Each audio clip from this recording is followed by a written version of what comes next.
Welcome back. Chef Keith once again with Let 'Em Cook. We're excited today. We have my good friend Judy with us today. Go ahead, Judy. Yeah, Judy dietitian, and I'm here gonna tell you what he's doing that's great. Every time I'm with her, I learn something. She's unbelievable. And it's a true blessing. I wanted to tell you it's a true blessing to do these shows with you. Well, and the chef and I combined because he's the cook and he knows the chef end of it. I know the nutrition end of it. And when you think about eating, you want flavor. That's right. And taste That's right. first.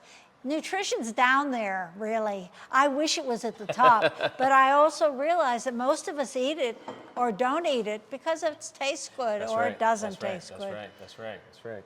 The other thing is, I want to point out that the chef and I talk about health and nutrition, but it's your doctor and your dietitian you need to talk to, because each of us has different needs and medications and age and genetics. So do check it out before you say, oh, well, Judy and Keith said it was okay. That's no, right. It's That's not right. what we're That's saying. Right. Well, we have a lot of information. We have a lot to do. So I'm going to start off turkey meat sauce with spaghetti squash, okay? If you're seeing spaghetti squash, go rampant all over the place because it's no carbs at all. It's good for you. It kind of reminds you of spaghetti. And I thought it'd be a great idea for us to talk about it, learn about it, and actually use it in a recipe today. So we're gonna do our turkey meat sauce with our spaghetti squash.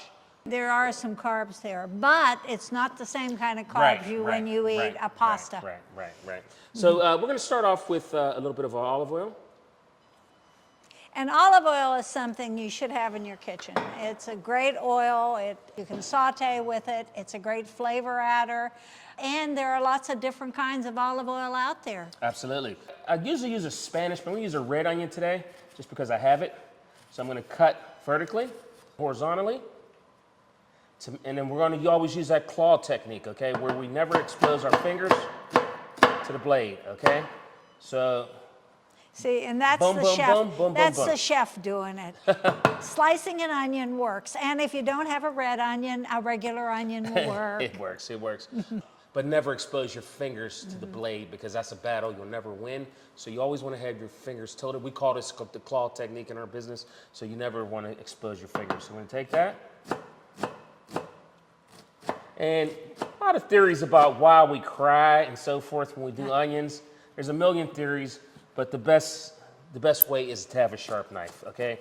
Because what happens is a dull knife smashes the juices out of the onions, and that's what makes you cry, is the juice. So a sharp knife, that's the key way of not crying, okay? And what we call in that technique right there, as you hear, that's magic.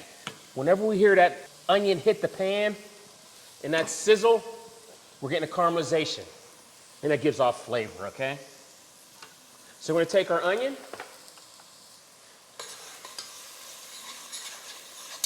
we're gonna let that cook a second, okay? Onions, garlic. Want to talk to them how great those things are for you? Our forefathers. Oh, especially the garlic. Garlic really goes way back in the ages as being an herbal treatment. Yes. So, but it should be chopped. And if you buy it and you buy it already chopped and it's in a little jar, once you open it, refrigerate it and use it in a few days. It's not something you last forever in the side. Right. And don't leave it at room temperature. Absolutely. As opposed to this garlic, which can last almost any time. Yes, it can. Yes, it can. I remember my mom drinking garlic tea, putting garlic around her neck.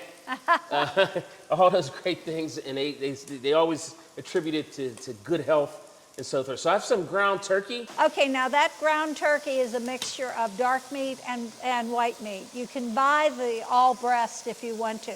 But frankly, you want the flavor, just buy the ground turkey, get just the breast. So we have our ground turkey. You're seeing people eat a lot more ground turkey, chicken.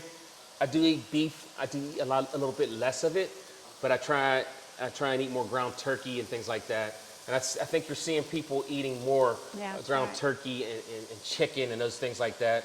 You know, And if your store doesn't have ground turkey, ground chicken will work. Right, ground chicken will work. Yeah, and frankly, you could also use ground beef if you chose to. Absolutely, but absolutely. if you're going to do ground beef, get the leanest one you possibly Right, can. right. So leaning mean, for those that don't know, and we're doing turkey, but if you're talking about ground meat, we're talking about 80-20.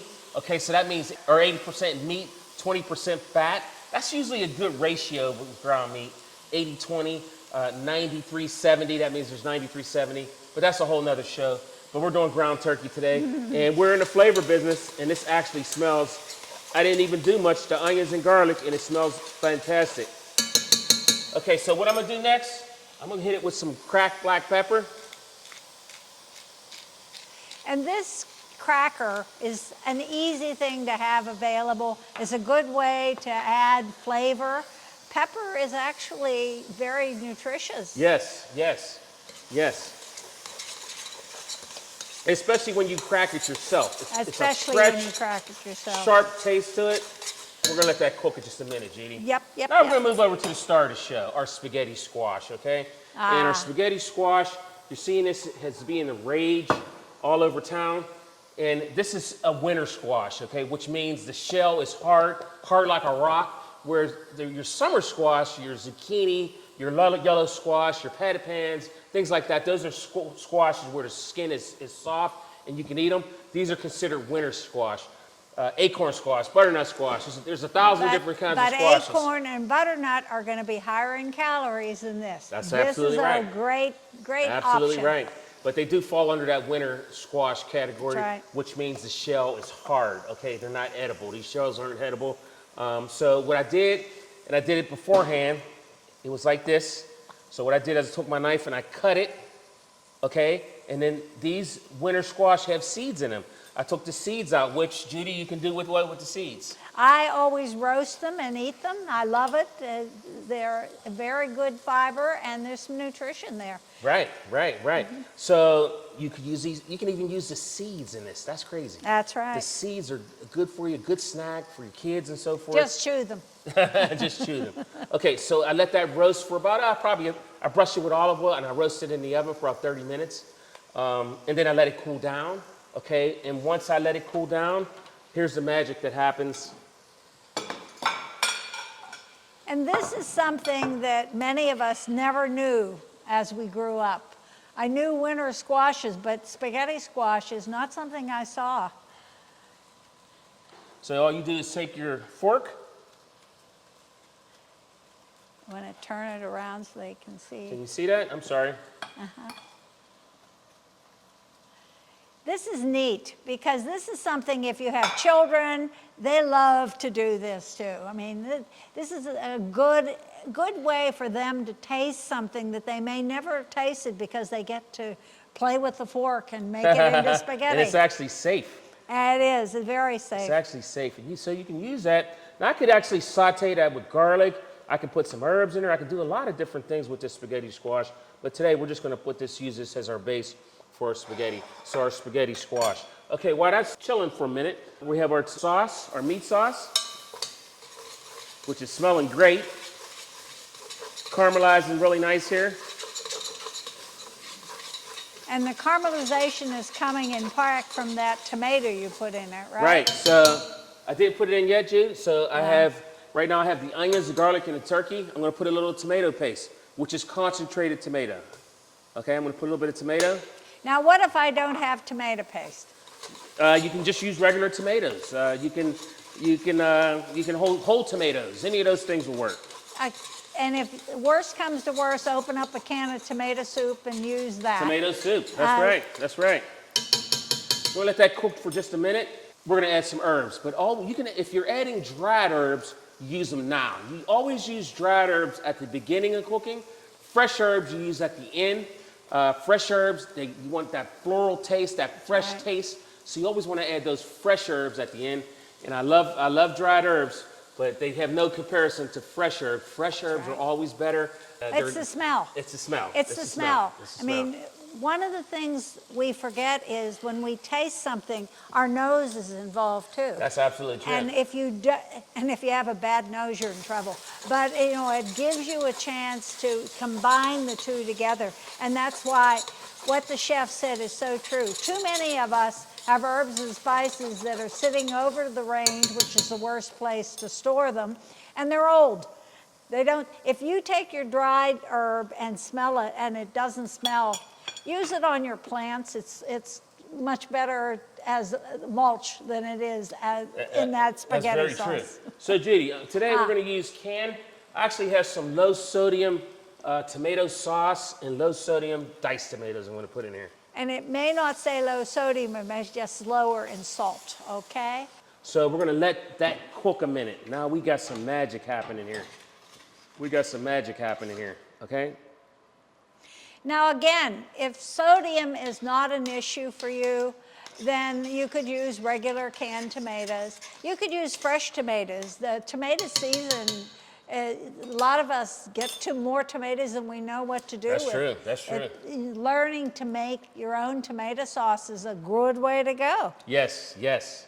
Yes. You know, an interesting thing about tomatoes, there's 1,000 different varieties of tomatoes. Exactly right. Tomatoes are very, very interesting. When you get a chance, Google those and YouTube them. How many different types of tomatoes? How many different They're tastes? not all red No, either. they're not all red either. No. So we got some good stuff going on here. And through the magic of TV, we would let this cook for about 20 minutes, 25 minutes or so. And you know, this dish would be great to add a salad to, something crunchy. What I love to use is some leafy greens. Spinach would be great, but also any kind of lettuce. And this would be a time to grate some vegetables on top too. Yeah, why not? Get some flavor, put some carrots on it, put some cucumber in it, and then drizzle it with this olive oil and some balsamic vinegar. So Judy, I think it's almost time for us to do the magic of TV. And I'm actually going to I'm going to finish this off with our parsley, our oregano, and our basil. Okay? Now this is a time that fresh is important. Dried parsley is not going to do it. It's not going to do it.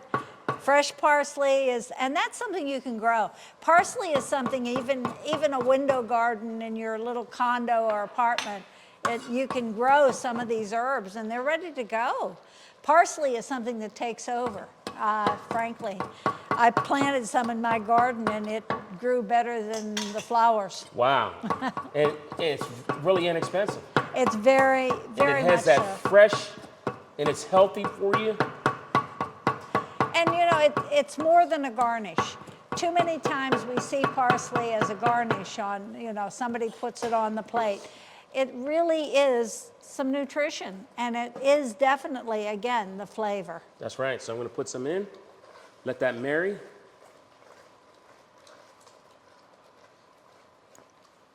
I could have sauteed this with some garlic and a little bit of pepper and so forth. I didn't. I could even saute with some hot chili peppers, some red pepper flakes. I like hot, but you know, you don't have to, but you could have did that. Okay, if it needs a dash of salt, we're not saying never use salt. That's right. right. But we're saying use less of it and always add just enough. These other things will help use less salt. We know salt is not the greatest for us, but I'm in a flavor business. Sometimes something needs just a little bit of salt, but salt shouldn't be the main star of the show. Whoa, there we go. Our spaghetti squash is ready. And we are putting that in there. Now again, if you're serving this to your family, you may want to reheat that spaghetti squash in the microwave. Absolutely. For just a few, it wouldn't take more than 2 minutes or so, but you want it to be the right temperature. And I just took those out the oven not too long ago. Yeah, yep. There we go. We have our... Now we need a little parsley on it. We really do. We do. Again, it's more than a decoration for the plate. It's giving people a vision of the food, and the taste comes up. Some people don't understand. We eat with our eyes, we eat with our nose, and we eat with our mouth. What's your view on low-fat mozzarella?